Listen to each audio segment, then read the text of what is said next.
या संविधानामुळे मला माणूस म्हणून जगण्याची आणि विधानसभेचा सदस्य होण्याचा अधिकार मिळाला। त्या संविधानाचे निर्माते विश्वरत्न महामानव डॉक्टर बाबासाहेब आंबेडकर, छत्रपती शिवाजी महाराज,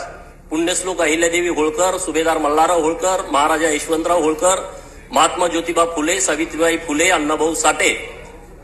महर्षी वाल्मिकी, महात्मा बसवेश्वर या सर्व महामानवांना विनम्र अभिवादन करून मी गोपीचंद हिराबाई कुंडलिक पडळकर अखंड हिंदुस्थानातील धनगरांचं आराध्य दैवत श्री बिरोबाला साक्षी ठेवून शपथ घेतो की कायद्याद्वारे स्थापित झाले आहे अशा भारताच्या संविधानाबद्दल मी खरी श्रद्धा व निष्ठा बाळगीन, भारताची सार्वभौमत्वता व एकात्मता उन्नत राखीन आणि आता जे कर्तव्य मी हाती घेणार आहे ते निष्ठापूर्वक पार पाडीन। जय भीम, जय मल्हार, जय भारत, बाळू मामाच्या नावानं सांग भलं।